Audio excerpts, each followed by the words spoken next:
네, 계속해서 코리아 빅샷 박근호 이사와 함께하겠습니다. 이사님 어서 오십시오. 주말 잘 보내셨습니까? 네. 자, 이번 주에 일정을 어쨌든 좀 주초니까 네. 한번 좀 체크를 해볼까요? 어떤 게 좀 눈에 띄세요? 네, 이번 주에 사실 우리나라 기준으로는 3거래일밖에 이제 거래가 안 우리는 되긴 그렇죠. 하죠. 그렇죠. 네. 그 부분 요일별로 한번 좀 네. 정리를 해서 같이 한번 좀 보도록 하겠습니다.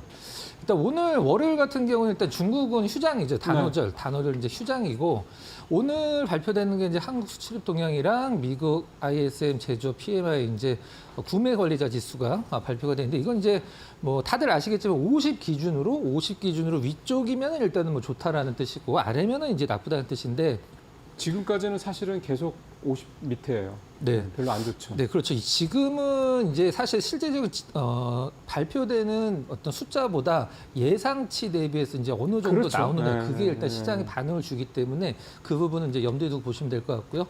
내일은 일단은 뭐 당연히 뭐 쉬는 날이라고 표현을 해도 될 것 같은데 대통령 선거일입니다. 한국 휴장. 그다음에 수요일 같은 경우는 성장률 나오는군요. 네, 요게 두 개가 좀 겹쳤는데 요게 이제 맞는 것 같아요. 이제 서비스업이고요. 네, 서비스업. 월요일이 예. 제조업이고요. 예. 네, 맞습니다. 그다음에 베이지북 같은 경우는 그다음에 이거는 이제 FOMC 회의 2주 전에 발표가 되는 건데 미국의 12개 연방은행들이 각 지역별로 이제 경기 동향을 발표를 하는 건데 왜 중요하냐면 연준이 단기 금리를 결정할 때 가장 좀 많이 어떤 기준으로 삼는 게 이제 연준 베이지북이고요. 이제 수요일 날은 서비스업, 이제 월요일은 제조업이라고 보시면 될 것 같고, 그다음에 ECB 통화 정책은 이제 왜 이제 이거 색깔을 빨간색으로 해놓지 않았냐면 사실 지금 계속 금리를 내리고 있는 상황에서 지금 2.5 정도 이제 되고 있는 상황인데 이번에도 한 0.25 정도 내릴 걸로 예상을 또 되고 내린대? 네, 시장에서 이제 그런 예상을 하고 있는 상황이고요. 지금 이제 단기 금리를 결정하는 게 이제 연준 베이지북을 참고로 해서 이제 연준이 결정한다라고 말씀드렸었는데 방금 방송하기 전에 아주 따끈따끈하게 제가 이제 패드워치 가서 한번 체크를 해봤는데요. 한 95% 이상 동결적으로 지금 현재는 진행이 되고 있더라고요. 그러니까 6월 달에. 네네. 지금 금리 못 내려요. 네. 네.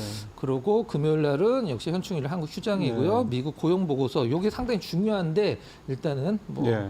예를 들어서 좀 중요하다고 말씀하셨던 것처럼 고용 보고서. 그러니까 사실 ISM 제조업 지수나 서비스업 지수는 사실 이게 지금 현재 중요한데 지금 이게 이제 말씀하신 대로 연준이 뭐 금리 결정할 때 아주 크게 중요한 의미가 있는 지표는 아닌 거는 다 잘 아실 거고 제일 중요한 게 말씀하신 대로 이제 고용이죠. 근데 네.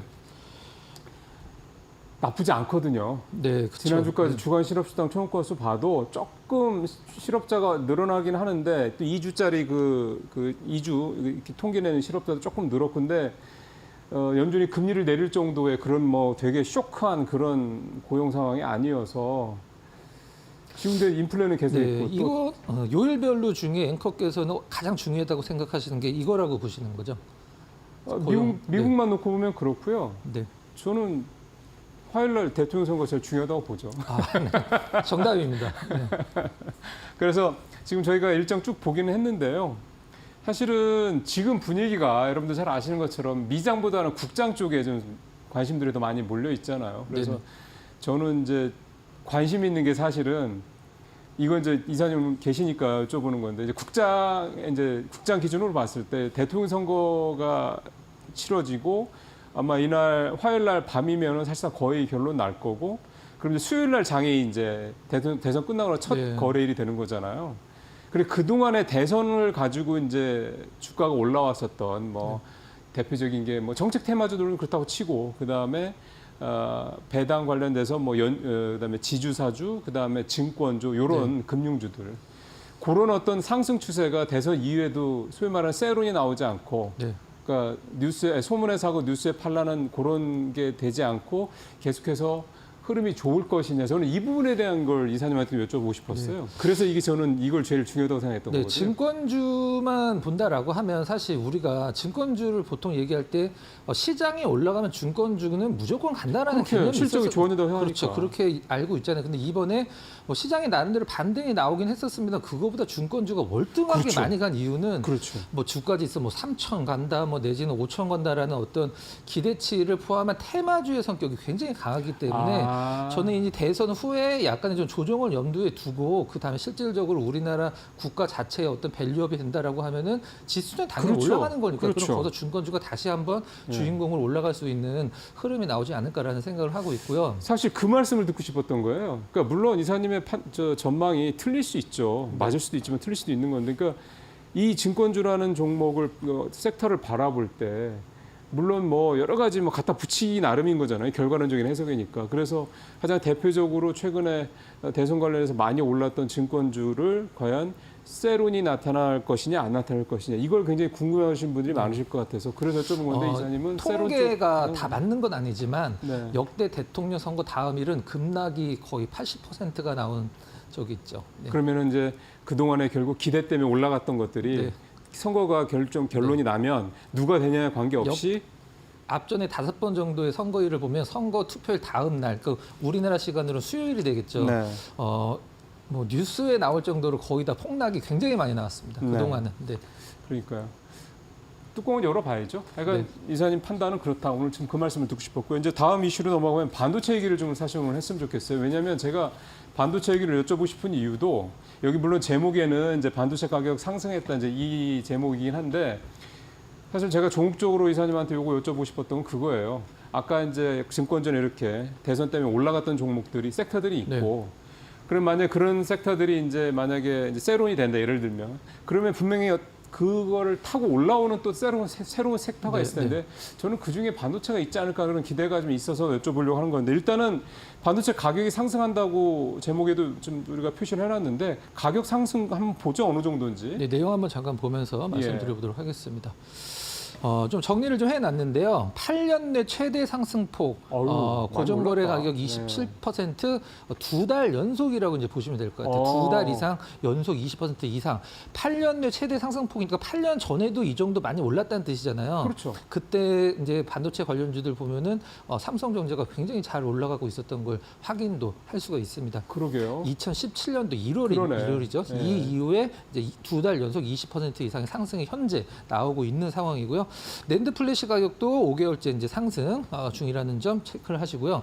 PC 완성품 업체들 관세 유예 기간은 이제 조기 생산 및 재고 비축을 위해서 물량을 먼저 확보하기 위해서 일단은 수요가 많아졌다라는 것은 사재기 수요. 그렇죠. 그렇다라고 하면 2분기 이제 지금 사실 2분기 막바지긴 합니다만 3분기까지 이게 연결이 될지는 조금 좀 지켜봐야 될 것 같아요. 그리고 그렇죠. DDR4 이제 소딤이라고 해서 이건 이제 노트북에 들어가는 어떤 대표적인 D램이라고 보시면 될 것 같은데 중국 쪽에서 이제 워낙에 DDR4를 싸게 좀 만들기도 하고 그다음에 DDR5로 전환을 좀 빨리 시키기 위해서 현재 우리나라 3사, 우리나라 2사, 그다음에 마이크론까지 D램 3사들이 DDR4의 어떤 생산 중단을 지금 하고 있고 앞으로 중단할 예정인 것으로 알려져 있기 때문에 DDR5 쪽으로의 어떤 뭐 관심을 두시는 게 낫지 않을까 생각을 하고 있습니다. 밑에 이 두 개가 이제 최근에 DDR5를 비롯한 반도체 가격이 올랐던 이유다 이렇게 이해를 하시면 될 것 같습니다.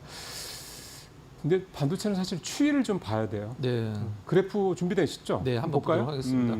사실 이건 뭐 2달 연속 올랐다고라던 게 땡땡 이제 2달 계속적으로 오르고 있는 상황이고요. 낸도 5달 연속 오르고 있다는 점인데 중요한 것은 이게 이제 이만큼 올라오면서 어떤 반도체 관련주들의 실적이 좀 전가가 되고 이제 그게 주가로까지 영향을 미치면 좋은데 사실 지금 반도체 관련주들이 엄청 올랐다가 지금 떨어져서 이제 바닥을 좀 다지고 있는 구간들의 종목군들이 좀 많이 있기 때문에 가장 중요한 것은 이제 SK랑 삼성전자의 어떤 실적이겠죠. 이제 고정거래 가격이 오른 거기 때문에 우리는 이제 보통 PC 같은 걸 조립하기 위해서 D램 같은 걸 살 때 그건 이제 스팟 가격이라고 보통 표현을 한 소매 가격이고요. 이제 이건 고정거래 가격 한마디로 도매. 삼성전자나 하이닉스가 뭐 저기 뭐 어디 다른 서버 기업들이나 이런 데랑 그 굉장히 크게 좀 어떤 거래를 할 때 정해져 있는 가격이 오르고 있기 때문에 소매 가격까지 연결을 미치죠.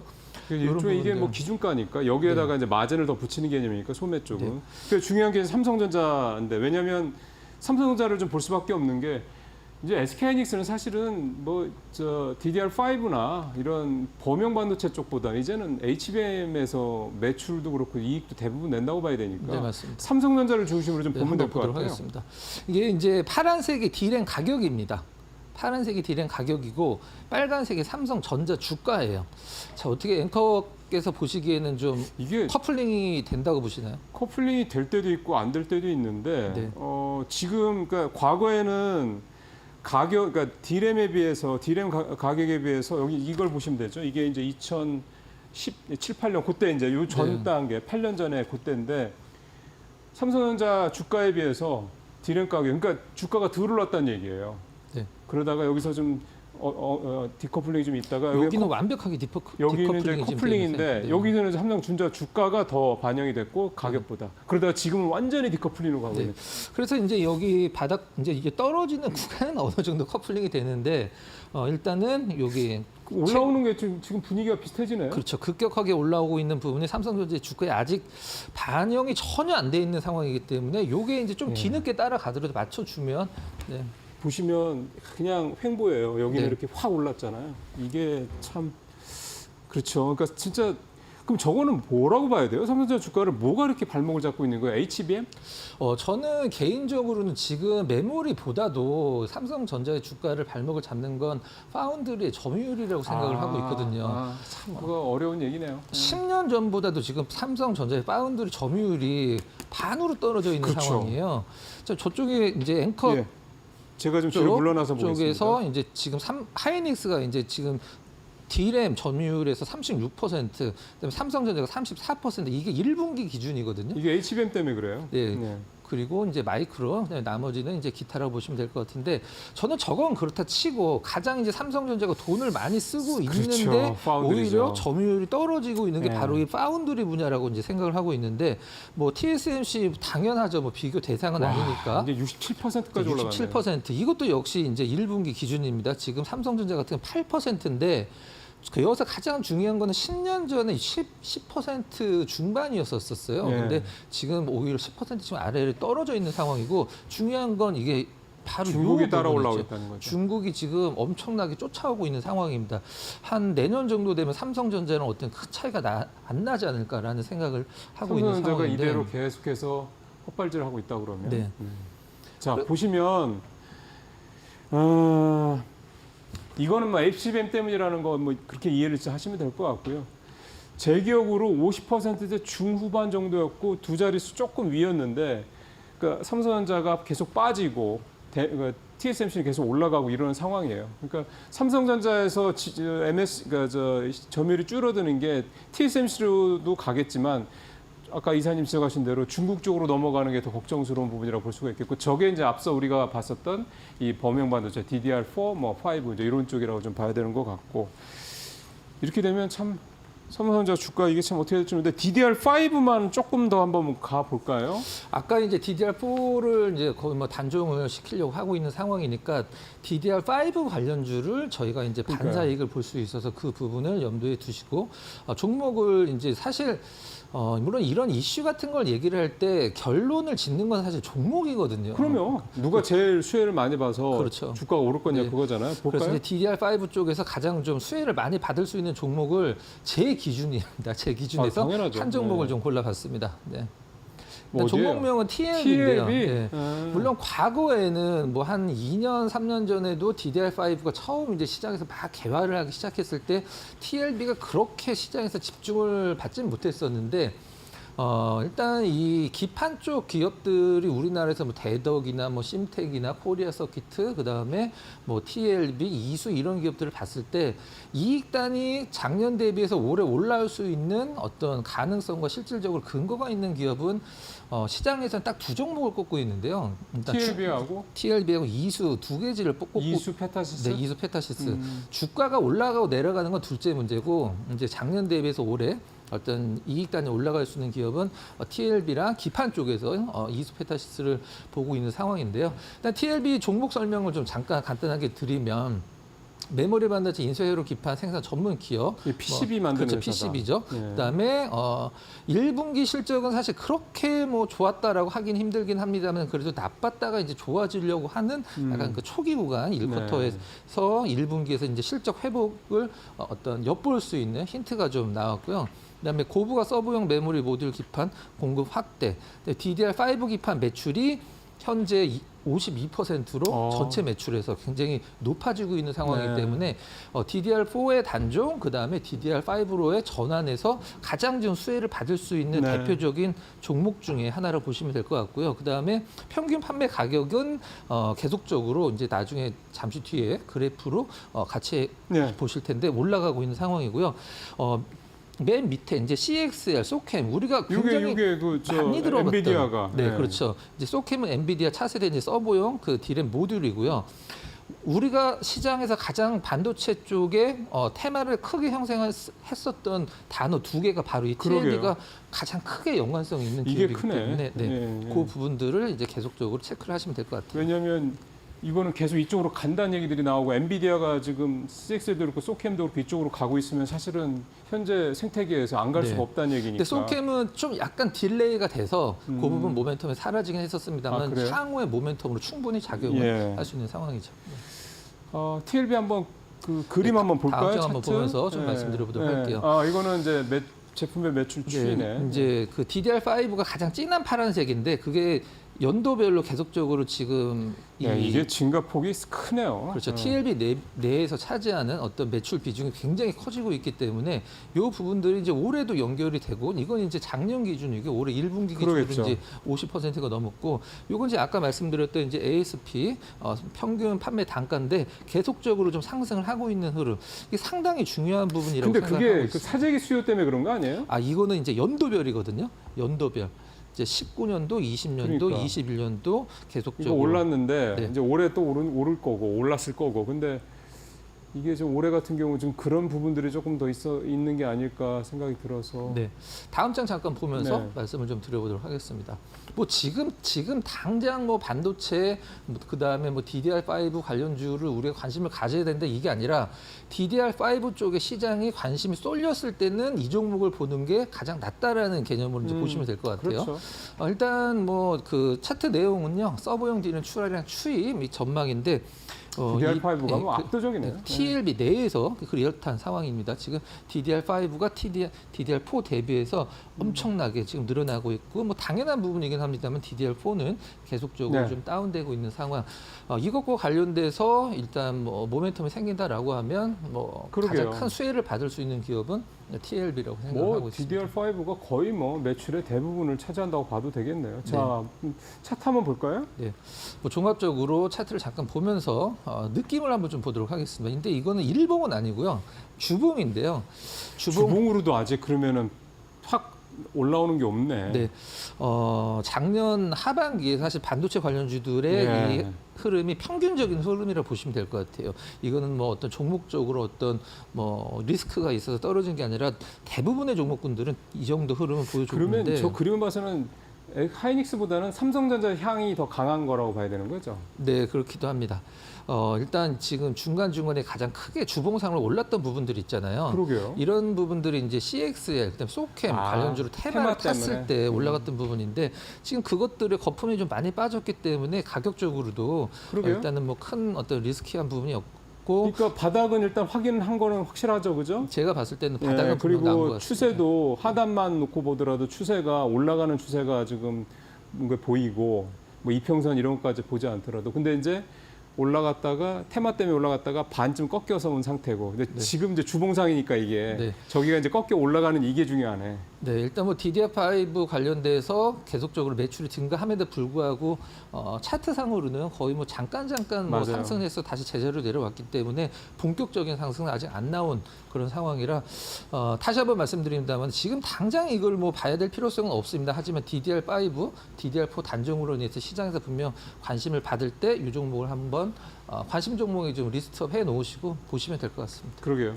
전체적으로 이게 이제 사실 우리가 그동안에 많이 왔던 증권주, 무슨 뭐 이런 조선 방산, 뭐 원전 이런 종목들 그래프하고는 너무 좀 다르죠. 그러니까 이제 어쨌든 시장은 계속 돌고 돌기 때문에 또 이렇게 반도체주들이 또 시장의 관심의 주인공으로 올라올 또 시점이 분명히 올 거라 생각을 합니다. 이사님 오늘 말씀 잘 들었습니다.